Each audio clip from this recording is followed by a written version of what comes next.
Why do ordinary people commit terrible acts while believing they're the good guys?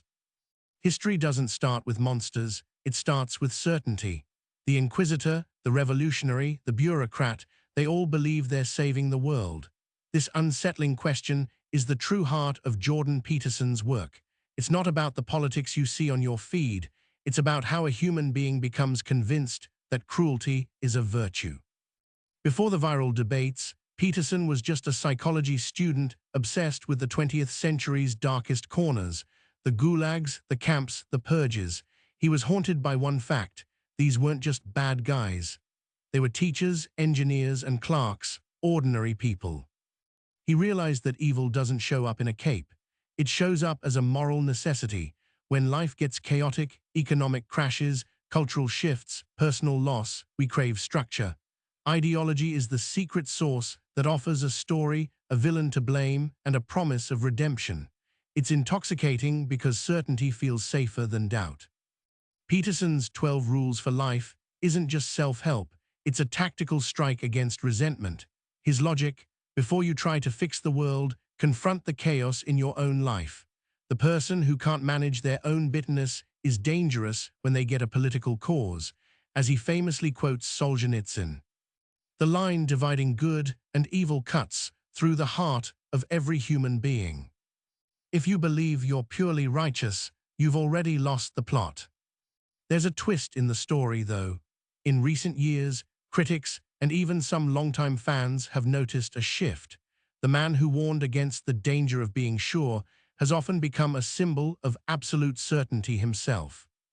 As Peterson moved from lecture halls to the center of the global culture war, his tone shifted from clinical to polemical. This creates a fascinating paradox. Can a philosophy that warns against ideology survive becoming an ideology of its own? When someone becomes a hero to millions, the nuance often collapses into a Petersonian certainty that can be just as rigid as the systems he critiques. While Peterson focuses on the individual, contemporary sociologists offer a major pushback. Their core criticisms generally fall into three buckets. The lobster trap. Critics argue his use of biological hierarchies, like the famous lobsters, ignores how human societies are shaped by laws, history, and power, not just serotonin.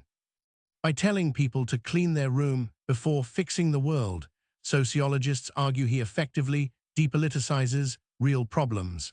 Sometimes your room is messy because the rent is too high or the system is rigged, and you can't fix that just by standing up straight.